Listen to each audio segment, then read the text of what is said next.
Hey, hello everybody. Good evening. Good evening. So I'm in. Going to be your facilitator for today.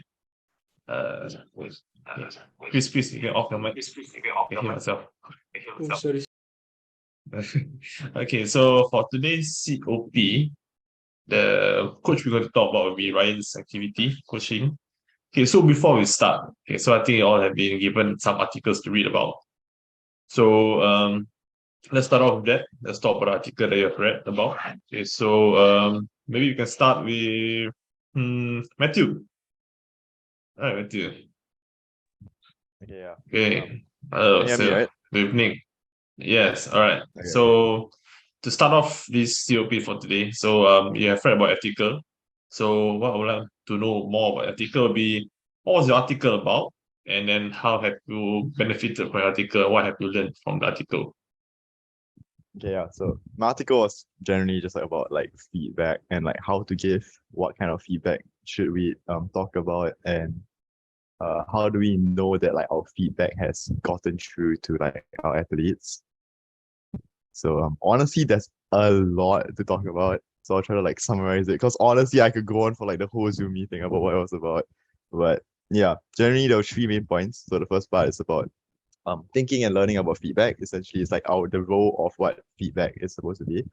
So yeah, it's split into two main perspectives. So from the student perspective, I think we can all relate to this, is that um as students, when we get feedback, it's very reassuring for us to like ensure that we are on the right track, and it helps like build confidence. Yeah, so yeah, that's the role of feedback for students. And for coaches, it's what they talked about was that it's a major tool for improving individual and team performance. So yeah, just like correcting minor details which are wrong, or yeah, just making sure that they do the correct stuff. Uh, yeah, so the next thing they talked about was learning about giving feedback. So what this is like, yeah, what kind of feedback to give. And uh it was more of like a brainstorming thing. They didn't really give what kind of feedback to give. So yeah, some areas where you can find feedback, I guess, was mentors. So these are like your ex-coaches. So yeah, like types of feedback you experience when you were under them.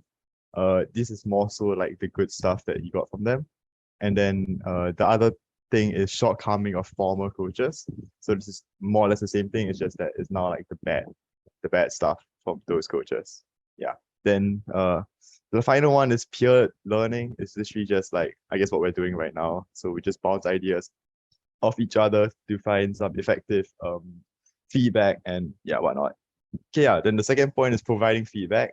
This is yeah, also there's a lot to say, but essentially there's feedback valence. What this means is basically like the ratio between positive feedback to negative feedback, and how, yeah, and basically how we balance this out. So yeah, um, feedback quantity. So athletes can, yeah, basically it's just the essence of how athletes can only retain a certain amount of information, especially if there's like a lot to say, a lot to talk about. So yeah, so the general rule of thumb is to only give 2 to 3 feedback. Yeah. Um, yeah. So the third one is about evaluating feedback. We see whether how you can tell that your feedback has gotten through to the athlete. Um, yeah. So there are two main ways. The first is to just essentially just look and see whether they are like performing the skills correctly based on like the feedback that you've given. And yeah, but some coaches in the article, they also said that method isn't as reliable because there are multiple other external factors which also affect that. So the much better way to do it is to use checking of knowledge, essentially, like what we've learned, checking for understanding. Just ask them questions related to the feedback that you've given, like after the lesson or after the feedback, and just see whether they actually understand the purpose of all that. Yeah, yeah, there was some articles about it. Oh, okay, that was quite a long article actually. Yeah. Right, so Okay. So for the rest, I think Tinesh, Arif, and Chris, you all were not part of Matthew's session. You're not a participant, right? Okay, so maybe I would like to ask, okay, Tinesh. So as a spectator point of view, right? So with the article that you have read, so how is it can be related to Ryan's coaching, and then how can it really the article that you have read have can really impact or change Ryan's coaching? Yeah. Can you just give us a brief description of what's your article about? Yeah.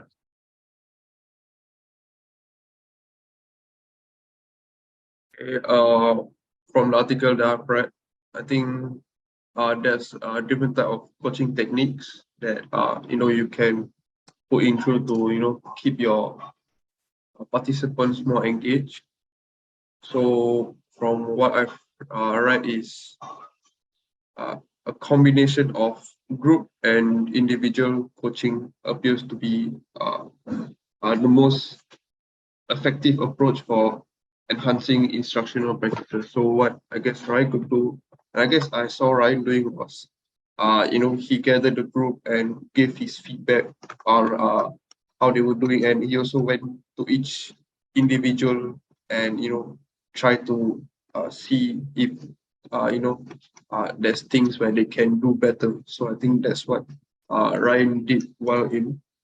So yeah, that's my for my readings. That's what I think. Yeah. So it was about feedback, right?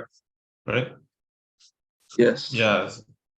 Okay. So I think that's a good article to relate to Ryan's video lah. Because I think I was one of the participants, and throughout the whole session, I can really see that he gave some feedbacks which is beneficial to the players, which is what the article was quite about, right? And okay, so next up, I think I don't want to talk much about article, but then the third question would be maybe I want to ask Harif. Hi. Okay, so the question come would be so the article that you have read, okay, so throughout the article, how can it be applied and useful to your own coaching video? So your coaching is football, right? So how is the article going to be useful for your coaching? Yep. Okay, so for my article is basically about motor learning, and it relates back to feedback also.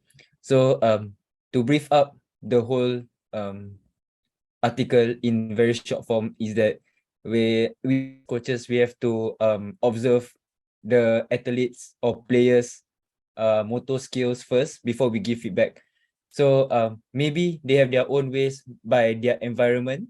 Like for example, they watch for example, football, right? They watch their football match and then like they see how they dribble and also that they can apply it to themselves.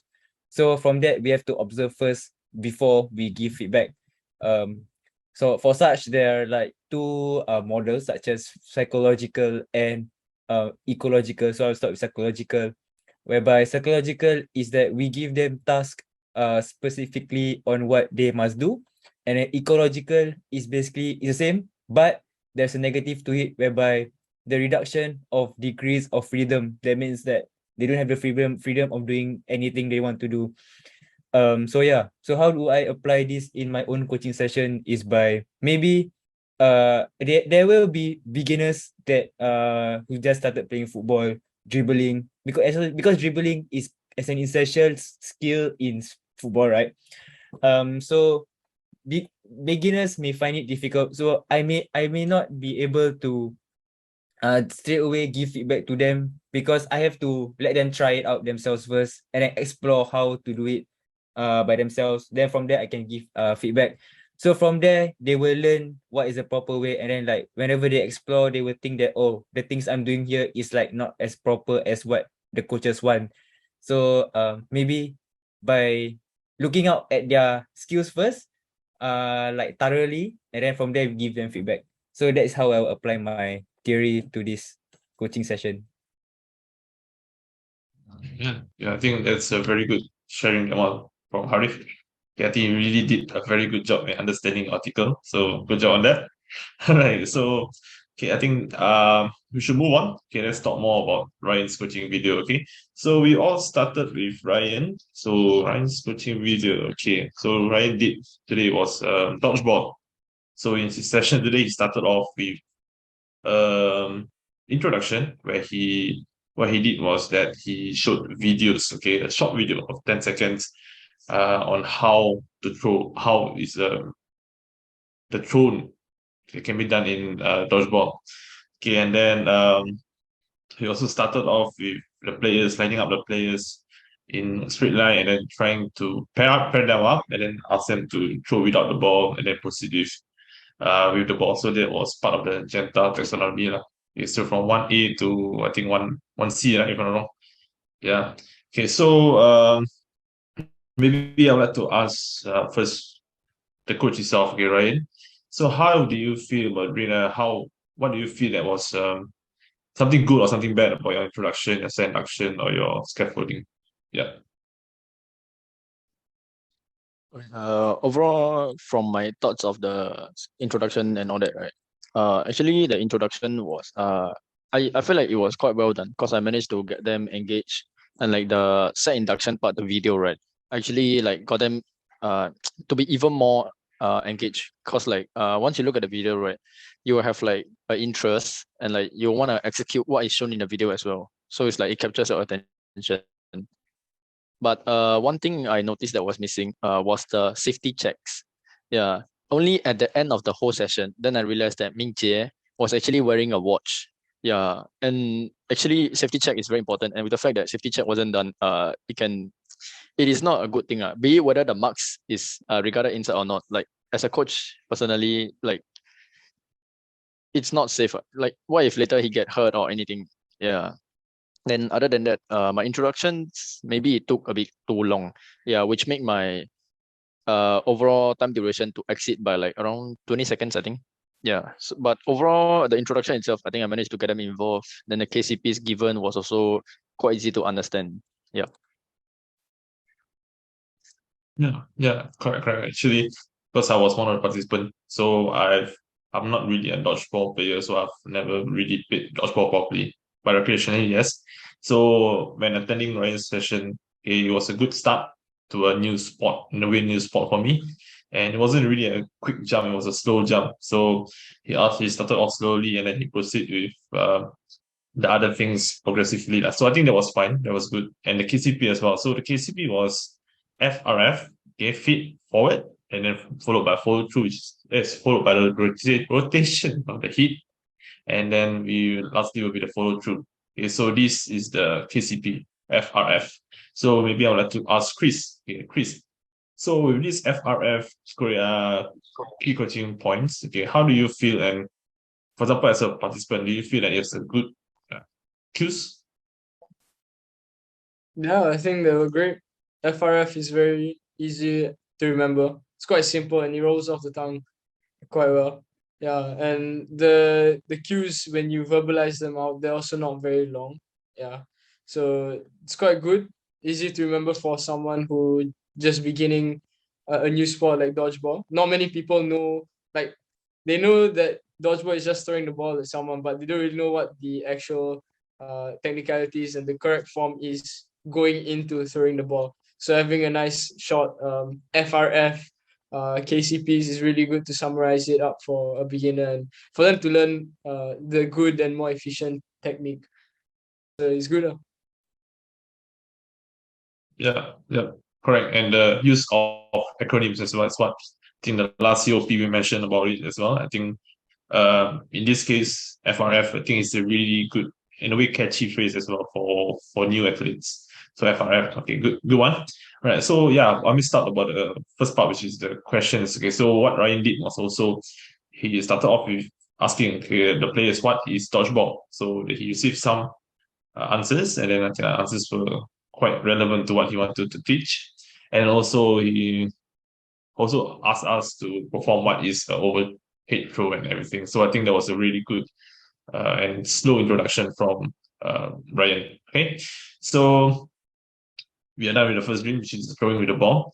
Right. So all the progressive part. So in the drill as well, he then proceed with progressing from shorter distance to a longer distance, right? So I think Matthew was part of the drill. So Matthew, how do you feel about the progression, and do you feel that it was ideal for players like you, maybe? And how do you feel about the drill as a whole?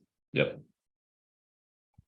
Yeah, I think in the general sense of like the sport and like it and like yeah, thinking about like the context of the sport, I think progressing in terms of like distance is good because yeah, obviously dodgeball is played in like quite a long distance and the distance we were at was considered quite short, and yeah, so I think increasing the distance so that we have to be more accurate and also consider like our strength uh in like making sure the ball actually gets to our partner uh helped us like it challenged us in trying to break down these KCPs and trying to like squeeze out the the extra power we can get lah.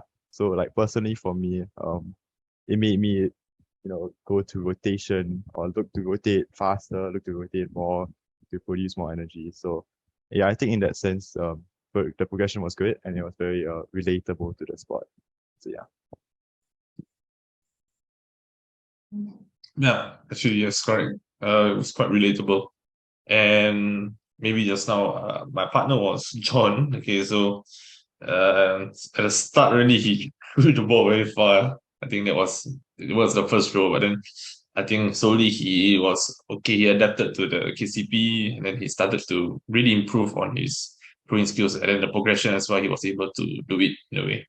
Okay, so maybe I'll let to ask the coach himself. Okay, so how was the drill? Okay, how do you feel about progression or regression? And how do you feel you can do better, or what was good about your progression and regression? Yeah, Ryan? Okay, so for my thoughts for my own drill, right? So actually the drill itself was quite simple. Then I see that you are able to throw the ball quite well. Then at first, like you mentioned, John, like he wasn't able to like throw accurately, and like he put too much force and strength behind the throw. Yeah, then afterwards he slowly managed to get better after like I walked to him lah, and like pinpoint a few pointers to him and like remind him of the KCPs as well as the case for Ming Jie. Yeah, but I might have spent a bit too much time on Ming Jie that I neglected the rest. But I actually managed to give feedback to others as well. But it's mainly just like praises lah. Then for the progression regression wise, right? For John case, I don't think he need any regression because he really have the strength to just throw far. But maybe the fact that he might need to use a bigger ball because at first he throw too far, maybe because of the fact that his accuracy was lacking, like maybe because it's his first time playing this sport. Yeah, he's new to it. Then like don't have the accuracy and all that. So maybe it's a good thing to like use a bigger ball. So this is also linked to the article that I read just now. So that article is actually about give me a second. It was on non-linear pedagogy. Yeah, I'm not sure if I pronounced that correctly. High chance no. But so basically that thing, right, is talking about like how they do an effective approach to cater for individual differences in learning a sports skill. Yeah. So they also mention about how they uses a different equipments and all that. So like you manipulate the equipments and like maybe the distance and all that to let the different learner individuals to learn differently. Because different people have different skills level, and how fast they adapt to the KCPs and the skills and how fast they pick it up is also different. Yeah. So this article also made me learn more about like you can edit not just the distance but also the equipment as well. So like what I've mentioned, maybe I can like let John try out a bigger ball.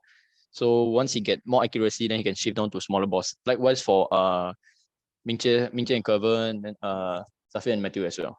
Yeah.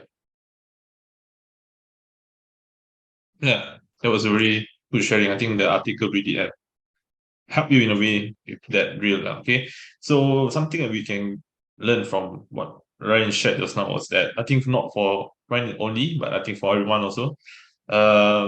He stated that an effective approach such as changing of the distance, so for different learners as well as not only distance but also equipment. So I think for us also as coaches also that's what we can do. Okay, so if you encounter with any participant who may need some regression, we need some help. Okay, so what we can do will be change the equipment. So like you said just now, changing the size of the ball and everything else. Okay, so yeah, great. That was a good sharing about the second drill. Okay, so then we move on to the third drill, which is moving and throwing. So in this drill, what happened, what it all started would be um in pass, and then player A will be a thrower, and then player B will be the mover. Okay, so moving left and right, then upon the whistle of Ryan, and then they will throw the ball. Okay, and then he started off with quite a short distance. After that, he progressed. After looking at everyone's progress, that everyone did well, he then extended the line. So I think that was part of his progression process. Okay, so maybe I would like to ask Tinesh. Okay, Tinesh. So you were observing Ryan's session just now, I think, and then can you share with me, okay, what was good and something that can be improved on that drill, and then how do you feel that this drill will be beneficial for the players? Yeah. Uh, I feel like this is quite is quite beneficial for the players. In a dodgeball game, you have to move and you have to there will be moments where you have to make sudden stops to throw the ball. So I think this drill was actually quite effective, especially with Brian saying run and stop. So this test their cognitive skills, to react to what Ryan is saying. So I think it's quite a well planned drill. And maybe from what I saw in the video, was it Zafe and his partner were quite like they didn't understand what to do at first, but they got it as progressively. So I don't really have much feedback for this because I feel like it's actually quite planned out.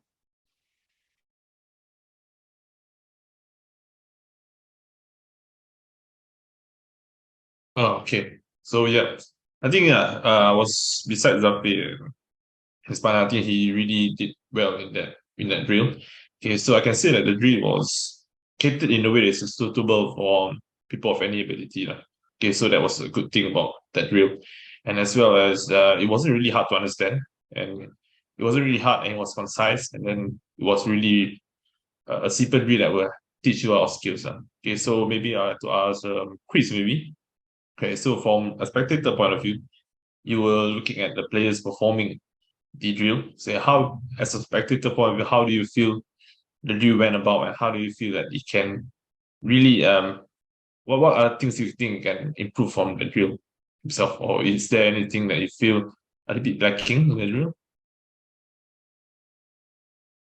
I thought the drill was quite good. Yeah, having them to move along space and suddenly sudden stop and then a throw is somewhat game like because you never know when you're gonna have to throw the ball. You need to find the situation and the opportunity to do so. However, I did see that I think Zafir and Mingtia did not really follow the coaching cues when they were throwing the ball. So for Zafir, he wasn't really rotating his hips. He was just like throwing the ball from whatever angle he was at. And while Mingtia was, I think Ryan did pick up on this. He didn't follow through since the first drill. So I think he tried to like reiterate a lot to Mingtia that you have to follow through, you have to follow through, you have to follow through. Yeah, which is quite good. So it showed good individual feedback. But I think the Zafir one could have been caught. Maybe if you gave more time to the rest, like looking for individual feedback instead of just looking at Mingtia. Yeah, that would be okay. Also, to maybe make this drill a bit more game-like, you can have the other person also move along a line because if you are practicing throwing and accuracy, to hit an opponent, the opponent won't be pretty much standing there. Once you stop, then they'll throw it and you'll be there. So if maybe they can both just move along the line, and then once you blow the whistle, they'll see where they are, and then you just throw it towards them. I think that will make it more game-like, and it provides more inter-child variability because you never know where they're gonna stop, or they move along the line at different speeds. So it's the direction of the turn or the rotation of the hips will be more or less depending on how the distance is varying. So I think that will make it a bit more game-like. But I think the drill is really good in reinforcing the KCPs, helping with the accuracy of the throw, and all that good stuff. Yeah. Yeah, actually, yes, that was a very good suggestion from Chris. So maybe you want to take them up. Okay. So yeah, I think to make it a game like you can do it that way because I think that really prepares the players for maybe, for example, they want to be involved or want to know how does a dodgeball proper game like drill would be like. So you can consider that as one of the options. Okay. And then maybe to end this, no, not end this call, but then to end the third dream. Okay. So Ryan, overall you heard some feedbacks from your teammates. Okay. So from your point of view yourself, okay, as a coach, how do you feel that the players done, and then do you feel that your training objective for that drill is reached, and then as well as what do you think went really well for that drill? Yeah. Okay, so I feel that my training as an overall, right, they were able to pick up the skill move of dodgeball overarm throw. So for this case, I guess it was quite successful. Maybe for the fact that the KCPs weren't being fully like practiced at all times lah. At sometimes, I guess as Chris mentioned, maybe Zafir didn't use it for the last drill. Yeah, cause I remember the first drill that we did, which is just the passing front back and forth. Yeah, he actually used. So maybe it's just the second one. Yeah. Cause for that case, I didn't really catch it as much. Yep. Then for the feedback wise, I could have been more like focus on everyone as a whole instead of just targeting on Mingche because of the follow through part. Yeah. Then the drill itself, I think it was quite decent. Like they managed to pick it up quite fast. Then explanation wasn't much needed. And demonstration was also like easy so that they can pick up as well. And the suggestion that was made by Chris just now for the one that both partner A and partner B is like moving, that one I will need to reconsider again. Yeah, because technically it's a very good suggestion. It's just I'm thinking whether I want to like get both to be moving or just one. Yeah. So I will need to reconsider that. Yeah. There's not much explanation as to why I never use it. It's just for my own thinking, at first it's just one moving and one standing still. Yeah. But overall the KCPs and the skills was quite well taught, I feel. Yeah, and the training was quite smooth. Just my time management was lacking, and the feedback wise was maybe more solely towards Mingche instead of overall. Yep. Yes, correct. Okay, so I think yeah, I think from what you shared, I think your training objective was quite completed in a way that you get what you want to do. Okay, so maybe I'd like to ask more about the feedback throughout the first and second reel. So maybe Harif, you were one of the spectators. Okay, so how do you feel about Ryan's feedback, okay, towards the players? Was it really beneficial? Was it good or something to improve on? Yeah. I feel like overall, he did give feedback to everyone, but he focused more on John and Mingche because because they really struggle a lot when it comes to the drills and all. But what I think that can be improved on is just give feedback to legit everyone, be it they are doing very well or be it they are bad. Just give feedback so that they feel like they are engaged, and then like they feel like the coaches are looking at them. Because if you don't, that's where they start to like be lazy, and then like not even be looking forward for the next drill and all. But when but not to doubt on the feedbacks given to Minche and John, because the feedbacks you gave really, I can observe that they improved after you give the feedback to them, which is good lah, which is what you wanted as a coach. But just overall give feedback to everyone. And then like lastly, during the debrief, you don't really touch on feedbacks that much to everyone. Like maybe you can say like I saw you guys did very well and all. That will make them feel like they are happy, and then they may look forward for the next training session. Overall it was okay. Your feedback were all okay. Yeah.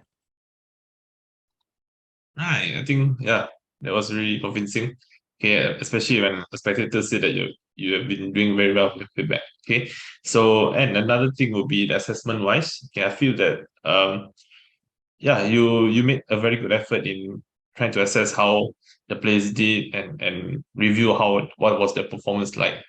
Okay, so maybe Matthew, one of the participants, can you share with me some of the assessment or the review that Ryan had done throughout the period that you can share with us?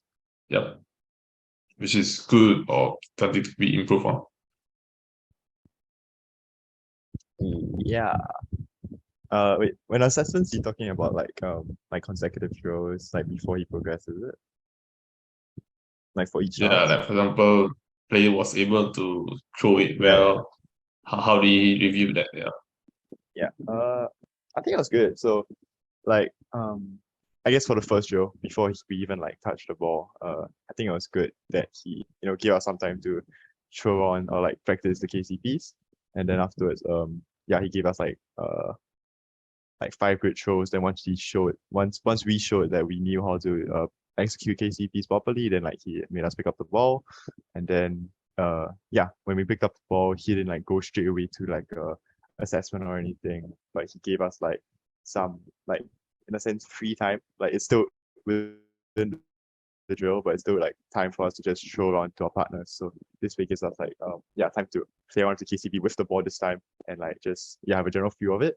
And afterwards, like when we went to the assessment, like it's like a consecutive passing, and then once you get like the 5, was it 5? I think it was 5 or 10. Yeah, 5 or 10 consecutive passes, then you move on to like the next drill. And then and then there was the progression, which also was the same thing. So I think those two are good. And then for the last one where there was the movement, I think I think that was maybe not much assessment there, because I thought that it was mainly just like a you do this X amount of times, and then afterwards you're done. Like you move on to like the next person. So maybe over there you could add like maybe like a consecutive time for each person. So one guy can go and maybe do it 3 times consecutively, because that is, in my opinion, is the harder one, because you actually now have to aim on the move. And so where accuracy is more important, where there's more chances to drop the ball. So consecutive passes as assessment might be more targeted towards like accuracy. Yeah. Mm. But Right. overall, I think it was Yes, good. correct. Yeah. Yes, yep. I think overall, Matthew pointed out some of the things which is relevant for your coaching. Okay, so right. So let's come to the last part, which is the closure. Okay, so the closure, what Ryan did was he reiterated the KCP. That was the start, and then at the start he asked, okay, how was the drill and what have they learned today? Then he received some answers, which is mostly is positive answers. And then he proceeded with reiterating the KCP and then asking the players, okay, to repeat the KCP to really understand if they really understood the KCP. And then safety checks, which is a bit supposed to be the first part, but then he forget about it. But okay, never mind. At least you remember the last part. So and then he gave homework, which is he said he will be sending the link. So I think that was a really interesting way of telling the players to do homework, because I think with the video, okay, personally with the video itself, it will really help me to do my own timing at home. So Ryan, so at the closure part, do you feel that everything from drill 1, drill 2, drill 3, drill 4, everything that you have planned out was a success, or was it something that you think can be improved on overall? As a overall for the training, right? It was quite successful. Like the word "quite" is the key word.